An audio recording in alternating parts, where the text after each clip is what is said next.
Hello there, and welcome to yet another session of our spoken English journey.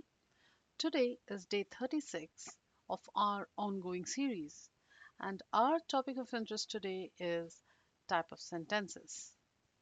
So, type of sentences is a core subject that we really need to understand in order to know how English speakers use sentences in real life. Have you ever noticed something? Two people can use the same words, but one sounds confident, natural, expressive, and on the other hand, the other person pretty much sounds flat. And why do you think the reason is? It's because fluent speakers do not just use vocabulary or grammar, they use the right type of sentence for that particular moment. So today we are not learning grammar rules, we are looking at learning how English speakers actually talk in real life. And by the end of today's session, you will be able to understand four sentence types, know when to use each one while speaking, change one idea into different sentence styles, all right? And overall, you will also be learning to sound more expressive and natural, okay? So, just kind of let's try to wrap our heads around the big idea for today. Okay, so English is not only about you say, it's about what your sentence is doing. All right, it's about how your sentence really sounds, whether it is emotional or whether it is pretty much in regards with purpose or purpose wise. So you use different sentence types depending on what you really want to do. You might want to give information, or you're looking at asking something, or probably you're kind of looking at telling someone to do something, or reacting emotionally. Now, that purpose decides the sentence type. Okay, as I told you just now, that the type of sentences depend on purposes. Okay, so to give information we always use declarative sentence, the type of sentence. Okay, and to ask something we are looking at using interrogative sentences, always end with a question mark here. Okay, now to tell someone to do something, these sentences are also known as imperative sentences. To show strong emotion are nothing but what? Exclamatory sentences, right? So now let's kind of take a deep dive into these sentence types and try to understand and get a better understanding of all of the sentences one by one. So these are the sentences you can use the most in daily life, and that is the type 1, the declarative sentence, most commonly used in daily speaking. Okay, so basically these kind of sentences, they help you to give out certain information under any circumstance. So the structure is very simple. It is subject plus verb. Okay, example: I like coffee. She lives in Delhi. The meeting starts at 10. We are learning English. It's raining today. So all these are declarative in nature. You're declaring some some specific truth that really things that that you think is really happening. All right, or stative verbs like, all right, or believing in someone. So these are sentences that pretty much declare a particular set of information. Okay, so you also can think that you're simply sharing information. So these sentences build the base of conversations. Without them, you cannot explain, you cannot describe, you cannot share opinions or talk about your life. So declarative sentences are equivalent to your foundation. So when you use this in real life, all right, you're pretty much looking at talking about your day or sharing opinions, explaining facts. An example for today, in regards to the declarative sentence is I had a busy day. That's declarative. A person is just sharing this set of information. Okay. My office is far from my house. All right, again, a set of information that someone is trying to give it to some other person who's listening. Okay, that's it. That's the meaning of the declarative sentence, the first type of sentence we just covered, also known as the declarative sentence. The second type of sentence is pretty easy to understand because it always ends with this mark. And what is this? A question mark, known as interrogative sentences. Used to ask for information, right? Now, think about conversations. Can a conversation survive without questions? Do you think it's possible? The answer is no. So, questions keep interaction alive, all right? So, when you ask a question, the person always answers. That is the reason that a person pretty much asks questions, right? So, these sentences, in other words, are known as interrogative sentences. So, structure usually starts with a helping verb or a WH word, all right? So, for example, where, are, what, did, can.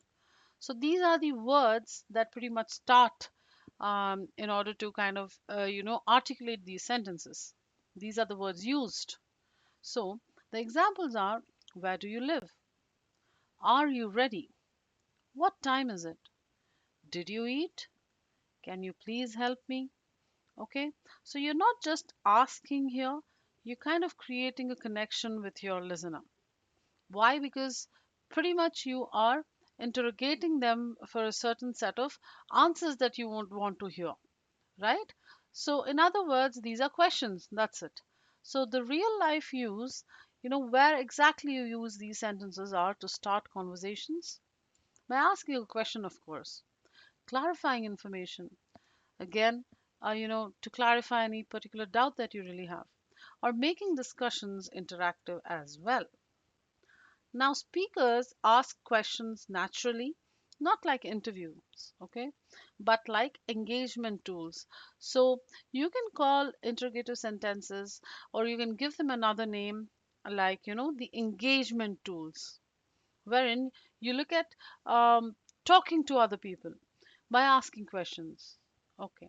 So, the third type of sentence that we are pretty much going to look at today is known as the imperative sentence. Now, what are imperative sentences? These sentences deal with commands and requests. Okay, these are powerful in real life.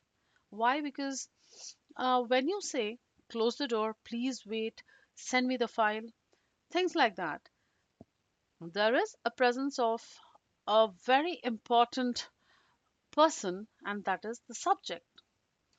What do you mean, or what do I mean rather by that is you is hidden in this particular structure. All right, under the imperative sentence, you is hidden. So what are you doing, or what are you using these sentences for is you're using them when you're telling someone to do something. So here, you as a subject is hidden. For example, the first, look at the first clause here. That is, close the door. However, you is hidden. So basically, you're telling someone to close the door, but you can never tell that person you close the door or you sit down. You please help me. You don't touch that, right? Or you call me later. Sounds really weird. However, you is hidden here. That we need to understand. So in English, the word you is hidden here, but the message is pretty direct and it goes to the listener as commands or requests. All right, great. So, again, to look at the real life use, obviously to give instructions to someone or asking politely, like if you're asking something um, on the basis of, to get some help done. Okay, so you're asking them politely to help you out, or guiding someone to do something like close the door, okay, or sit down, all right, don't touch that, sentences like that. However, you need to remember that you is hidden in reference with imperative sentences. So this makes your speech practical and not descriptive, because you cannot use you every time you talk to a person in terms of commands or requests. All right. Now that is the third type of sentence that I just spoke about. Example, please wait, send me the file. However, you is hidden here as well. Now the next important type of sentence for today is the exclamatory sentence. What does this deal with? Now imagine talking to someone with no emotion at all. Like, if I say I missed the bus, how does it feel? It feels like I really didn't miss anything, right? Now, what if I say, oh no, I missed the bus, right? Now, that is what an exclamatory sentence does. It adds life to a normal sentence. Okay, so it is used to show what strong feelings, right? So again, guys, I would just want to kind of remind you of doing the same thing. Like, you really need to pause the video wherever you feel that you should. Okay, because this topic pretty much is very easy to understand. So I have not particularly told you to stop the video and do the needful. However, you can stop wherever you want and read these sentences aloud. Okay, the sentences on the screen. And why am I telling you to do that? Obviously, to get a better understanding of the concept on daily basis and use them in your daily life as well. So practice is what is needed, crucial, and a very important thing to do. It's pretty much mandatory. Okay. So again, coming back to the exclamatory sentence. For example, if I say, what a beautiful day, doesn't really sound good, correct? What if I say, what a beautiful day? Again, you need to, stress on certain words here. Okay, either you can just select beautiful, or you can select a day and go with a higher tone when you're talking with these exclamatory sentences, like, I can't believe this, right? Or I can't believe this, right? So this is how you use your tone as well in reference with these sentences. Of course, it makes you feel a bit stressed out when you are, kind of pausing the video and trying to shadow me. What I want you to do is, especially here, um, try to copy me exactly, and that I think is pretty much a practice on its own. So let's start. I'm just going to read this out. You're going to pause and you're going to, kind of just repeat after me. So, what a beautiful day. Pause and do the same thing what I just said. I can't believe this. Stress on can't. Wow, that's amazing. This is incredible. Oh no. All right. So these are exclamatory sentences for you. And when do you look at using them? Very easy to understand as well. Obviously, when you're expressing excitement, reacting emotionally, even storytelling, kind of takes the help of these sentences. The example lines for today in reference to exclamatory sentences are on your screen. What best you can do is just pause the video, use a tone, select a word that you would want to, take on a higher note, and then you can kind of read the sentence, and uh, I'm sure that you will be able to kind of notice a certain difference on how a monotone sounds, and how when you include a particular uh, you know a slight difference in your pitch, the sentence transforms. Okay, great. Let's quickly look at a small table that I've made for you here in order to understand what is the difference between each and every sentence that we really spoke about now. So declarative, interrogative, imperative, exclamatory, right? So declarative deals with making a statement or providing certain information. That's all.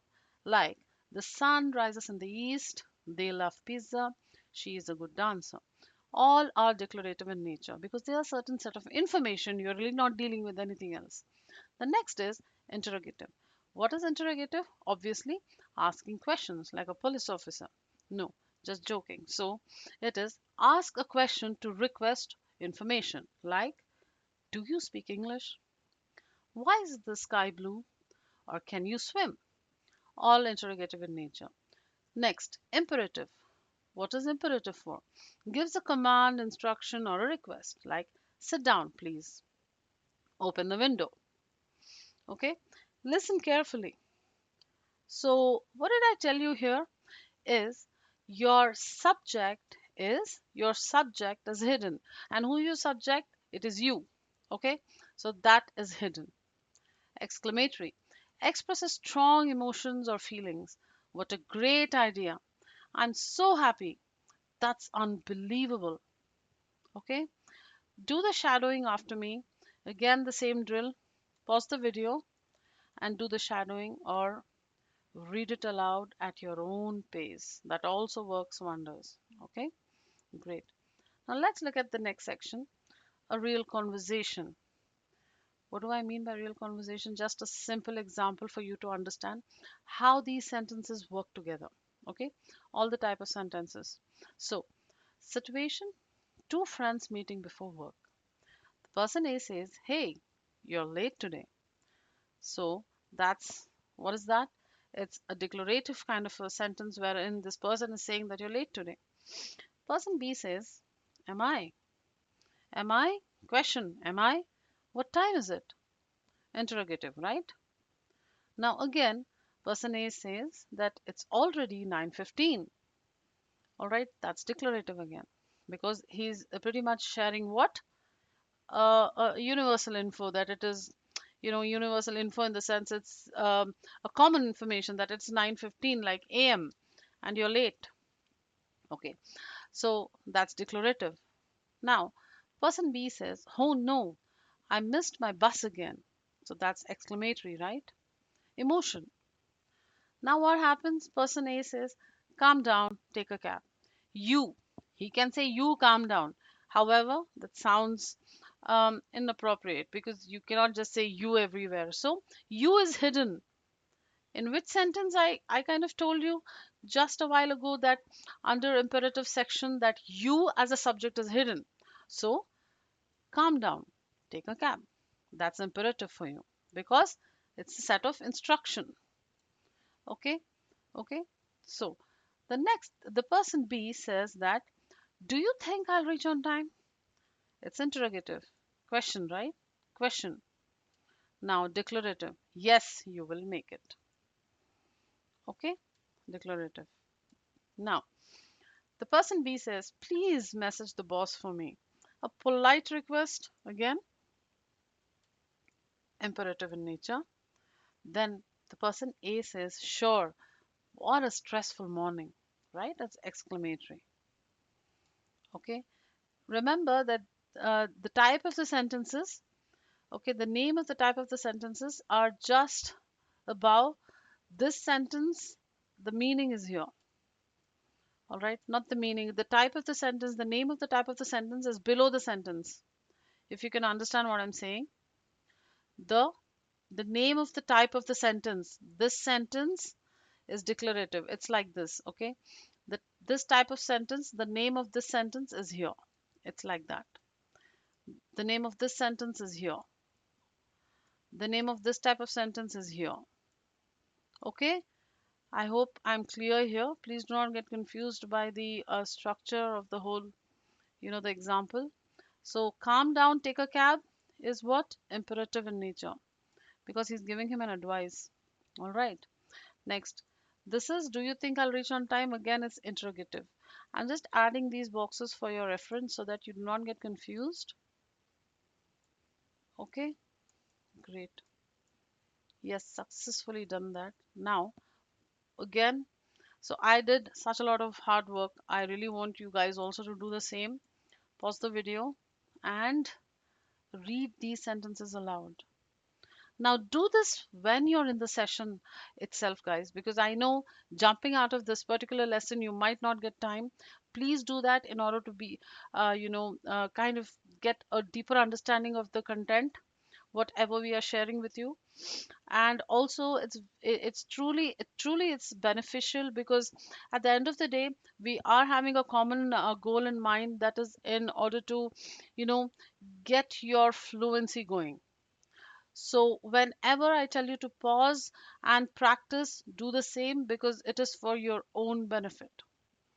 All right. So, let's look at another small section wherein I'm just going to probably read only the first scene. Okay. I'm just going to read only the first scene. Just hold on. Yeah. What am I saying?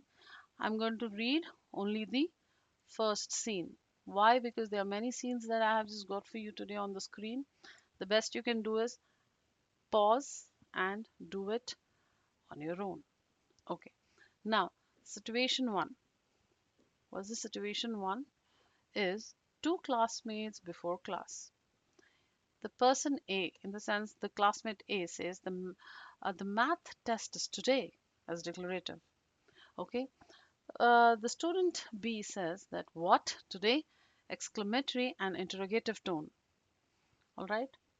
It can be what? It can be an exclamatory mark here, not a question mark. Okay. What today? So it's a combination of an exclamatory and an interrogative sentence.